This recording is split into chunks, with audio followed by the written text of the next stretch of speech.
రాష్ట్ర రుణాలు ఏకంగా 14 లక్షల కోట్లను ఆయనతో చెప్పి చేసేస్తారు. ఈనాడు దాన్ని ప్రచురణ చేస్తాడు పెద్దగా, మిగతా వాళ్ళంతా కూడా దాన్ని అందుకుంటారు. నిజంగా అధికారంలోకి వచ్చిన తర్వాత కూడా మళ్ళీ చంద్రబాబు నాయుడు గారి తప్పుడు ప్రచారం ఆపల, ఇంకా కొనసాగుతారు. ఎందుకంటే అప్పటికైతే ఎలక్షన్లు అయిపోయినాయి. దాని తర్వాత మళ్ళీ ఇంకా చంద్రబాబు నాయుడు గారిని ప్రశ్నిస్తారు. చంద్రబాబు నాయుడు గారు మళ్ళా సూపర్ 6లు సూపర్ 7లు ఇవ్వాల్సి వస్తుంది కదా. ఇంకా సూపర్ 6లు సూపర్ 7లు ఇవ్వకుండా మళ్ళీ ఎగరగొట్టాలి అని అంటే రాష్ట్రం క్లిష్ట పరిస్థితుల్లో ఉంది అని చెప్పి మనం చెప్పాలి కదా. కాబట్టి దాన్ని కొనసాగిస్తాడు చంద్రబాబు నాయుడు.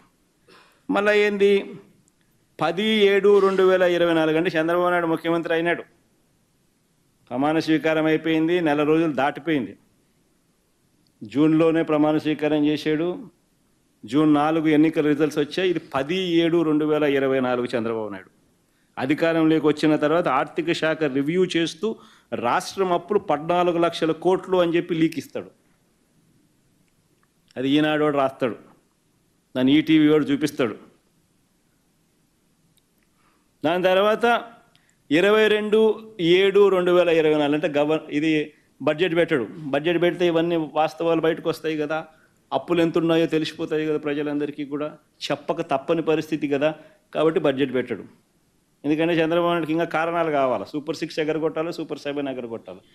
సూపర్ 6 బడ్జెట్ పెట్టి సూపర్ 6 సూపర్ 7కి సంబంధించిన కేటాయింపులు చేయకపోతే ప్రజలు నిలదీస్తారు. కాబట్టి ఇంకా చంద్రబాబు నాయుడు గారు ప్రజలు మర్చిపోయేట్టుగా చేయాలి, కాబట్టి కొనసాగిస్తాడు. 22/7/2024 గవర్నర్ గారి ప్రసంగం అసెంబ్లీలో. ఓట్ ఆన్ అకౌంట్ బడ్జెట్ పెడతారు, పూర్తి బడ్జెట్ పెట్టరు, రియల్ టైం బడ్జెట్ పెట్టరు, ఓట్ ఆన్ అకౌంట్ బడ్జెట్. దాంట్లో గవర్నర్ గారి ప్రసంగం 22/7/2024 రాష్ట్రానికి కాన్స్టిట్యూషనల్ హెడ్ గవర్నర్ గారు, ఆయనతో కూడా అబద్ధాలు చెప్పిస్తారు. రాష్ట్రం అప్పులు 10 లక్షల కోట్లు అని అంటూ అబద్ధాన్ని ఆయనతో చెప్పిస్తారు. సరే సంతోషం, 14 లక్షల కోట్ల నుంచి తగ్గించారు, కనీసం 10 లక్షల కన్నా వచ్చినారు. కానీ 10 లక్షలు కూడా తప్పుడు ప్రచారమే కదా, తప్పుడు ఫిగరే కదా. ఏకంగా 10 లక్షల కోట్లు అని చెప్పి గవర్నర్ గారితో కూడా చెప్పిస్తారు. తీరా మళ్ళా ఈ మాట చెబుతూ ఇక్కడ వెరీ ఇంట్రెస్టింగ్, ఈ మాట చెబుతూ చంద్రబాబు నాయుడు గారు అదే ఓట్ ఆన్ అకౌంట్ బడ్జెట్ ప్రవేశపెడుతూ చంద్రబాబు నాయుడు గారు మాట్లాడిన మాటలు ఒకసారి విందామా? అది కూడా ఎంత గొప్పగా చంద్రబాబు నాయుడు గారు మాట్లాడతారంటే ఒకసారి ప్లే చేయండి అప్ప. ఫస్ట్ నుంచి మళ్ళీ పెట్టుకో, సౌండ్ బాగా పెట్టాడు.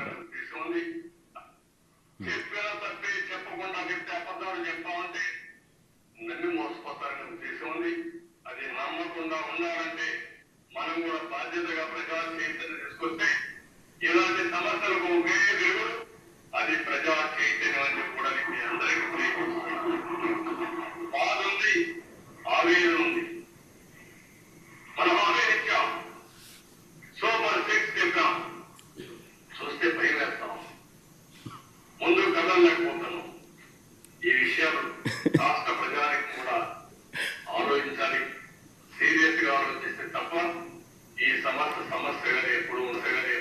ఏ నాయకుడు పబ్లిక్ నాయకుడు ఉండే నాయకుడు, ప్రజా జీవితంలో ఉన్న నాయకుడు బాధ్యతగా ఉన్నారు.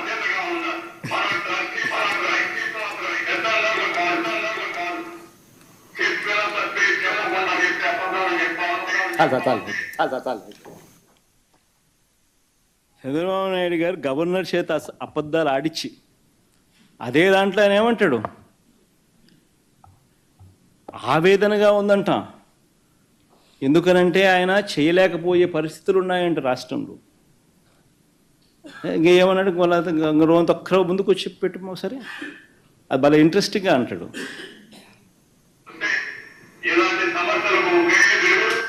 అది ప్రజా చైతన్యం కూడా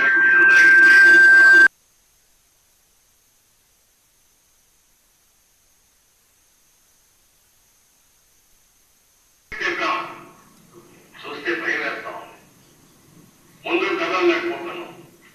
ఈ విషయాలు రాష్ట్ర ప్రజానికి కూడా ఆలోచించాలి. బాధ ఉందంట. చూస్తే భయమేస్తుందంట. అసలు ఎక్కడ ఈ అబద్ధాలు?